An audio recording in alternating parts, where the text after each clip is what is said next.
देश भर में चले किसानों के आंदोलन को आज शहीद दिवस के रूप में मनाया जा रहा है।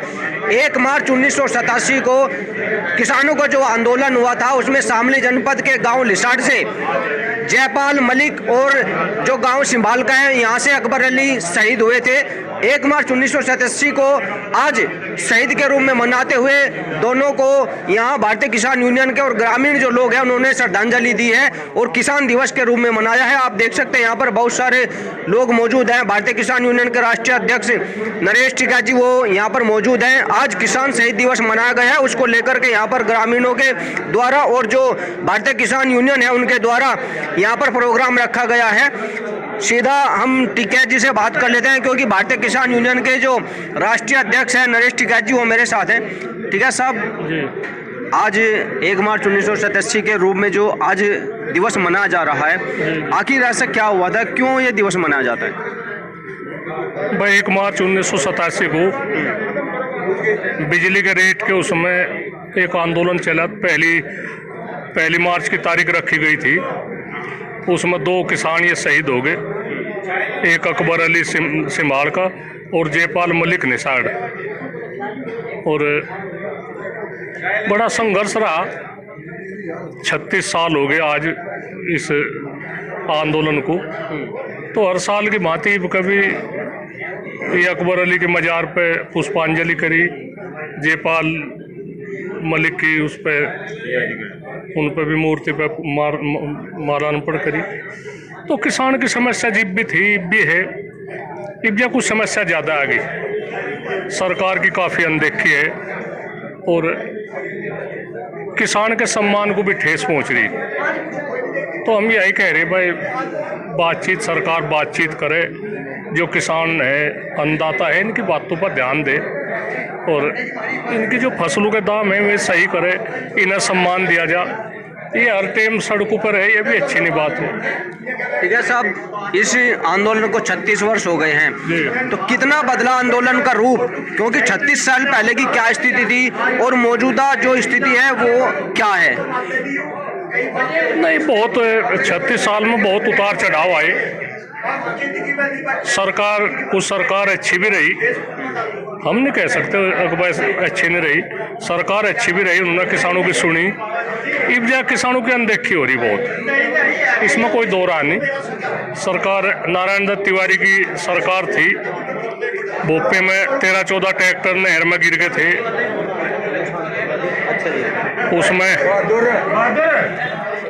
उसमें भी नए ट्रैक्टर दिए गए। 36 महीने का बिजली का बिल था वो माफ करा गया, किसानों पर कोई मुकदमे थे वे वापसी ले गए।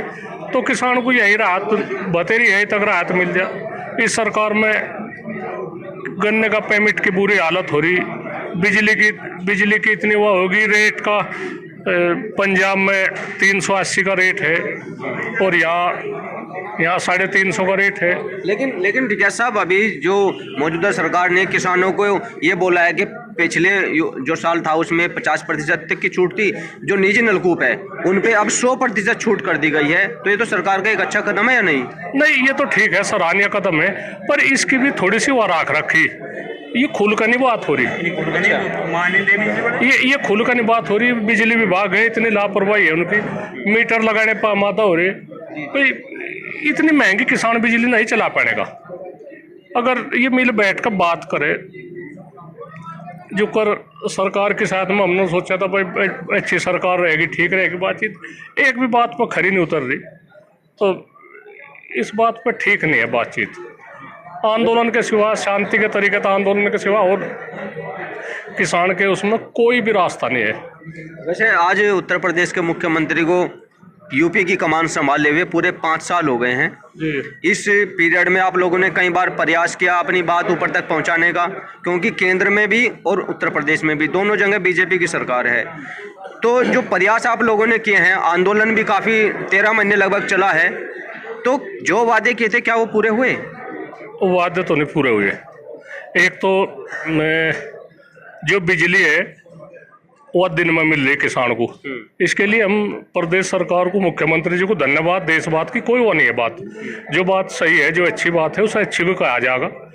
किसान रात को जागृत था, रात को नहीं जा रहा, दिन में जा रहा। पर इसके साथ साथ आवारा पशु है, बिजली का रेट है, गन्ने का रेट है, गन्ने का बहुत कम रेट है। तो एक आलू का किसान है, आलू का किसान अपनी खड़ी फसल को बहा रहा, तो क्या करे, उसकी खुदाई कर, उसकी वहाँ तक जाने का, मंडी तक पहुँचने का उन्हें इतना मुश्किल दिख रहा।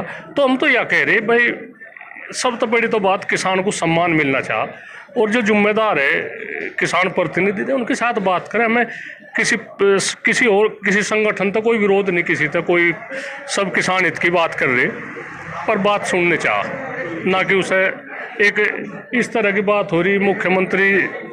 मुख्यमंत्री जी इस तरह की वह कर रहे बातचीत, या पुलिस है बेलगाम बना दी, किसी को उठावे, किसी का गोली मार दे, किसी का वो कर दे। एक बिल्कुल एक ऐसा वो टारगेट बना लिया, जनता की कुछ है ही नहीं बात। अच्छा ठीक है साहब, आप कह रहे हैं भाई किसी को भी उठाती है पुलिस, किसी की भी गोली मार देती है। अभी जो प्रयागराज में घटना हुई, इसमें एनकाउंटर हुआ है ना, अभी 3-4 दिन पहले जो घटना हुई थी उसको लेकर के पुलिस ने एनकाउंटर किया, क्या तो ये क्या एनकाउंटर फर्जी है क्या? एक तो बताओ, एनकाउंटर का क्या अधिकार है इन्हें?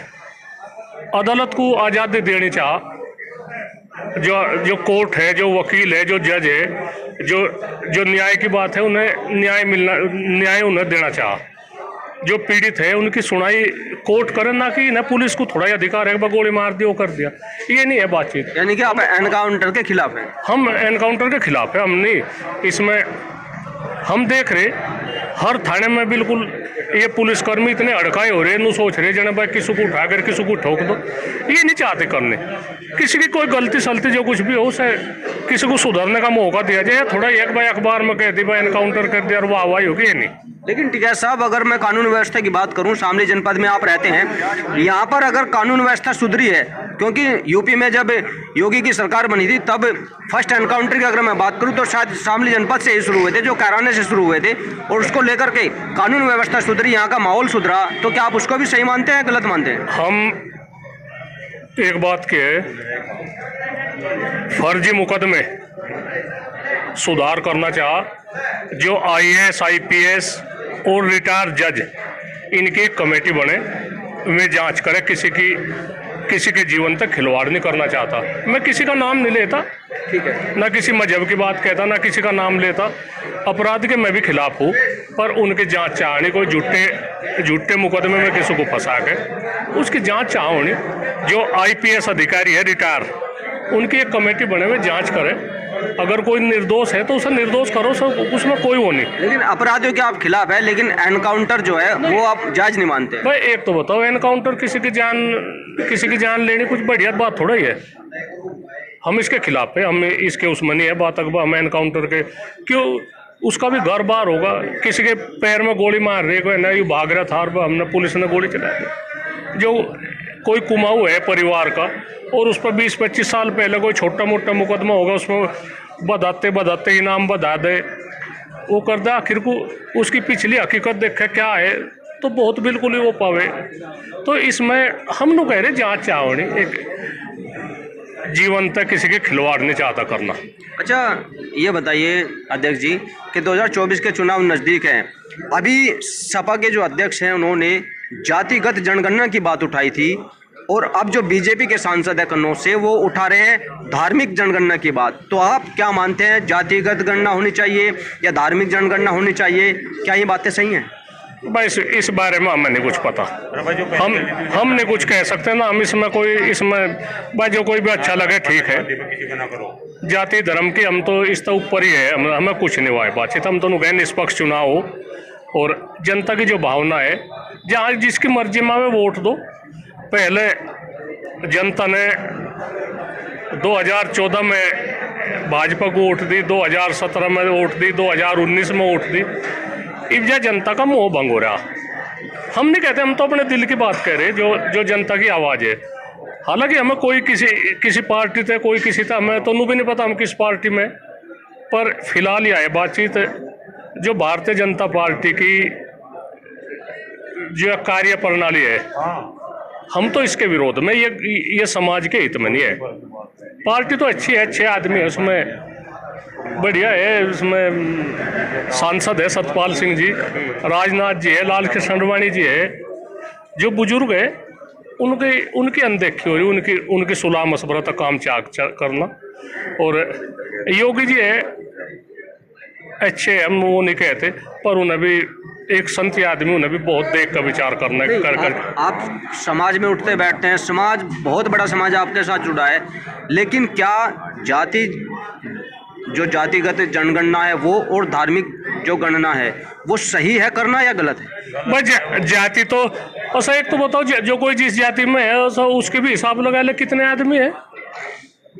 और धार्मिक नहीं, धार्मिक तो कोई किसी उससे धर्म पर क्यों लेकर जाए? भाई कोई किसी धर्म तो जुड़ रहा। हम रघुकुल है, रघुवंशी है, हम बताओ, मैं तो हिंदू है असली, पर और मजहबों की भी तो अनदेखी नहीं करते हम, और मजहबों की भी देखनी चाहिए बातचीत, ऐसी वो नहीं है। पर हम हिंदू है, ऐसा हिंदू की बात तो कहेंगे, हिंदू के सारे तीज त्योहार मनावे सारी। मेरा सवाल ये है कि जातिगत जनगणना और धार्मिक जनगणना होनी चाहिए या नहीं? भाई हमें नहीं इस बारे में पता क्या है मामला। यू अच्छा ये कहीं का है, जो कोई जिस जाति का है सो उसे वो तो दिखाया जाएगा भाई वो फला जाति का है, यही तो होगी जनगणना। हाँ, यही है। और उसमें जिस जाति का है उसमें सर्टिफिकेट में भी लिखा जा, गांव में भी लिखा जा, वोटर लिस्ट में भी लिखा है भाई यू तेली है, यू बाडी है, यू लोहार है, यू झिम्मर है, यू माली है, यू सैनी है, यू ठाकुर है, यू जाट है, यू गुज्जर है। तो उसमें कहीं की बात है, यू मोमडन है, यू लोहार है, तो उसमें क्या दिक्कत है जातिगणना में? अच्छा जातिगणना अपना ठीक है, यानी कि भाई सर्टिफिकेट जो इशू होते हैं तो कहीं ना कहीं एक तरीके से सही इशू होते हैं। सही है, वो तो सही है बात। जब जिस जाति में कोई पैदा होगा तो उसे तो बताना तो पड़ेगा भाई मैं फला जाति का हूँ। अपना वोट गिरने का सब अधिकार है, सही वोट गिरे, सही निष्पक्ष चुनाव हो। धन्यवाद हमसे बात करने के लिए। मेरे साथ भारतीय किसान यूनियन के राष्ट्रीय अध्यक्ष नरेश टिकैत जी मौजूद थे, जिन्होंने अपराधी जो है उनका तो कटाक्ष किया है, लेकिन एनकाउंटर जो अपराधियों के हो रहे हैं उसके खिलाफ इन्होंने साफ तौर पे ये कहा है कि हम एनकाउंटर के खिलाफ है, पुलिस मनमर्जी कर रही है और अपराधियों के जो एनकाउंटर हो रहे हैं उसका हम विरोध करते हैं। रही बात किसानों की, किसानों के आंदोलन को लेकर जो 1987 में आंदोलन हुआ था उसमें शामली जनपद के 2 किसान शहीद हुए थे, जिसको आज शहीद के रूप में मनाया गया है। और जातिगत जनगणना की अगर मैं बात करूं, जातिगत जनगणना और धार्मिक जनगणना इन दोनों को हमने टिकैत साहब से पूछा तो उन्होंने कहा कि जातिगत जनगणना जो है होनी चाहिए, क्योंकि पहले से होती आई है। हर मजहब के आदमी की जब सरकार गिनती करती है तो अब की बार जातिगत जो जनगणना है वो भी होनी चाहिए। शामली से अपने सहयोगी सालिम के साथ अमित शर्मा, न्यूज़ 24। नमस्कार, मैं हूं मानक गुप्ता। अगर आपको हमारा ये वीडियो पसंद आया हो तो इसे लाइक और शेयर जरूर करें, और हां, हमें सब्सक्राइब और फॉलो करना ना भूलें ताकि आप देश और दुनिया की कोई खबर मिस ना करें। तो जुड़े रहिए हमारे साथ और देखते रहिए न्यूज़ 24।